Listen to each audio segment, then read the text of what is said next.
유격전술. 직접 싸우지 말고 우회해서 싸워라. 나폴레옹을 파멸로 이끈 유격전. 스페인어로 작은 전쟁을 의미하는 게릴라는 1808년부터 1814년 사이 나폴레옹이 스페인을 침공했던 이베리아 반도 전쟁에서 유래됐다.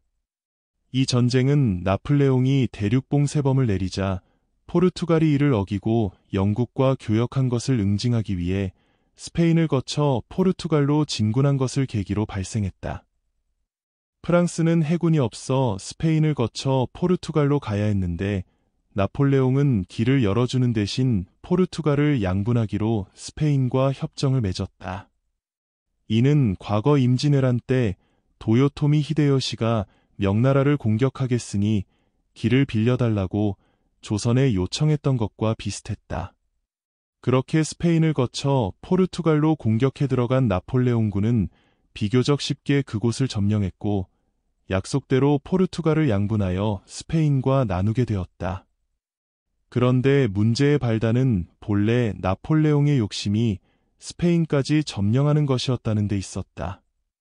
이미 군대가 스페인 곳곳에 배치되자 스페인 왕가를 힘으로 압박해 퇴위하게 하고 자신의 형인 조세프 보나파르트를 국왕으로 임명했다.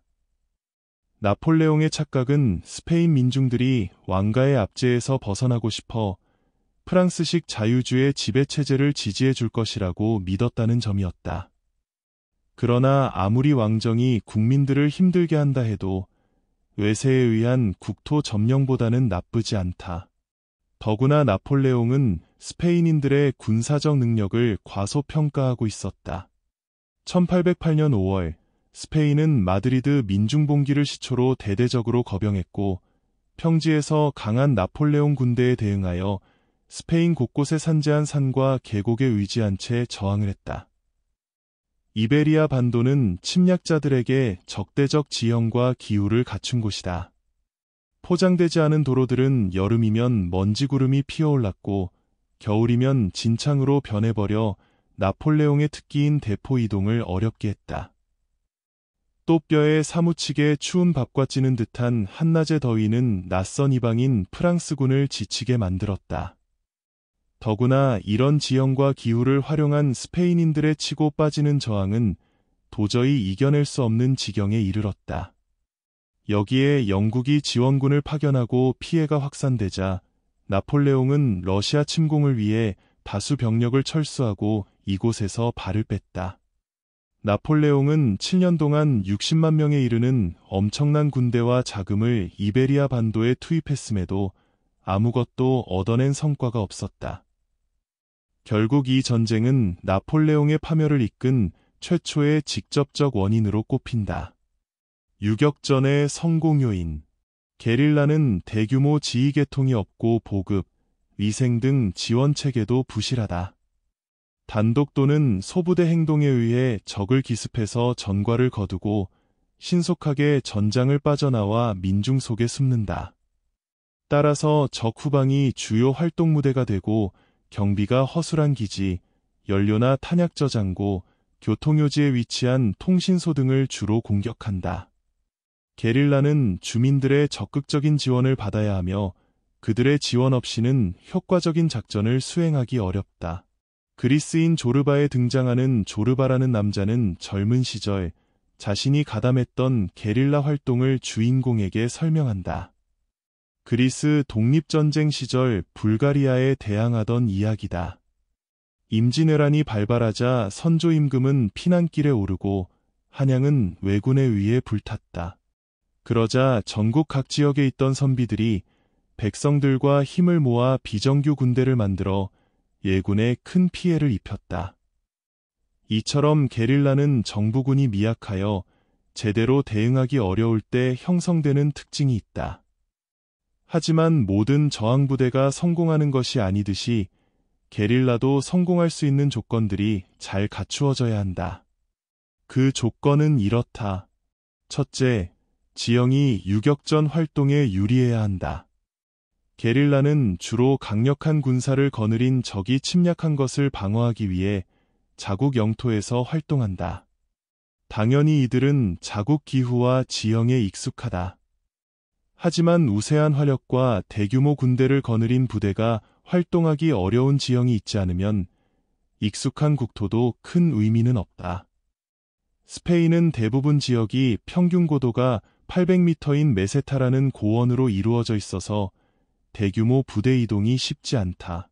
고원은 북부가 남부보다 약간 높으며 칸타브리카 산맥, 이베리코 산맥, 모레나 산맥, 포르투갈 접경의 낮은 산지로 둘러싸여 있다. 지중해성 기후를 가지고 있지만 사하라 사막에서 부는 덥고 건조한 기류 영향도 받는다. 여름에는 찌는 듯한 무더위가 야외 활동을 어렵게 하는데 겨울이 되어야 서늘한 날씨가 되고 비가 내린다. 1979년 소련은 아프가니스탄에서 친소 정권이 이슬람 세력에 무너지자 이를 지킨다는 명목으로 침공했다. 공수부대와 장갑차 등 압도적 화력으로 공격한 소련군이 쉽게 점령할 수 있을 것으로 봤지만 이슬람 무자헤딘의 저항은 강력했다. 특히 산악지형이 많은 아프가니스탄에서 장갑차의 활약은 무의미했다. 아프가니스탄 북부에는 평원지대가 있지만 남서부는 리게스탄 사막을 비롯해 주로 사막과 반사막으로 이루어져 있는 고원지대이며 이 두 지역 사이에는 히말라야 산맥의 연장지대인 중부 산악지대가 있다. 특히 중부 산악지대는 여름은 짧고 겨울은 기온이 영하로 내려가 아주 춥다. 대부분 지역도 사막지대이거나 반건조 사막이어서 생활이 편리하지 않은 곳이다. 소련군은 평균 8에서 10만 명을 배치했지만 광활한 아프가니스탄 각 주요 도로와 거점 지역만을 점령할 수 있었을 뿐이었다. 베트남 전쟁에서 미군이 패한 것도 이러한 자연환경 탓이 컸다. 베트콩이 미국과 싸우는 과정에서 결정적으로 승리를 거둔 요인에는 정글 속닥 밑에 파놓은 토굴의 강력한 힘이 있었다. 미군은 이를 찾아내 없애버리려고 했었지만 그럴수록 북베트남은 더 치열하게 토굴 확보에 힘썼다. 또 그들이 가진 열대우림이라는 강점도 미군이 베트남을 이기기 어려운 요소였다. 둘째, 지역 주민들의 적극적인 협조가 있어야 한다. 1934년 압도적 화력을 가진 국민당군에 쫓기던 모택동 홍군은 대장정을 계획했다. 국민당군이 점령하고 있는 중동부를 피해 중국 서부 지역을 빙도라 혁명군 거지를 서부 내륙으로 옮긴다는 계획이었다. 마르크스가 생각한 프롤레타리아 혁명은 노동자들이 일으키는 것이었지만 중국 공산당에게 프롤레타리아는 가난하고 헐벗은 농민이었다. 9만 명 수준이었던 향군 주력 부대는 길을 열었고 수십만 농민이 뒤를 따랐다. 전투 과정에서 생기는 부상자는 농민 속으로 숨어들었다. 어차피 부상하여 전투원이 되지 못하면 농민으로서 살아가면 되었기 때문이었다. 그 후 수많은 병사들을 잃으면서 대장정을 끝내고 서부 섬서성 연안으로 혁명 근거지를 옮긴 후에도 홍군의 우군은 언제나 농민들이었다. 미군과 싸우던 일본군이 패망하여 대륙에서 철수하자 모택동 홍군이 국민당군과 전쟁을 통해 중국을 통일할 수 있었던 것도 바로 농민의 지원이 있었기 때문이었다. 셋째, 병사들의 투철한 국가의식이다. 병력, 화력 등 모든 게 우세한 강력한 적에 맞서 싸워야 하는 게릴라 전사들에게 있어서 정신무장은 그 무엇보다도 중요하다. 적의 침공에 맞서 조국을 지켜야 한다는 사명감은 그들을 목숨을 건 전사로 만들어주었다. 그들이 원래 싸움에 능한 병사가 아니었다고 해도 말이다. 수도 그로즈니를 점령하러 오는 소련 탱크에 맞서 싸웠던 체첸인들, 이베리아 반도 요소요소에 진을 치고 있던 나폴레옹군을 물리쳐야 했던 스페인 군인들은 모두 그런 상황이었다. 친미 정권이 다스리고 있던 쿠바에서 일어났던 혁명 과정에서 게릴라들의 강한 정신력은 전쟁의 승패를 결정지었다. 친미 바티스타 정권에 대항하여 싸움을 시작하던 사람들은 원래 대학생들이 주축이었다. 하지만 이들 대부분은 정부군에게 사살되었고 변호사인 피델 카스트로는 체포되어 15년형을 받고 형무소로 수감되었다.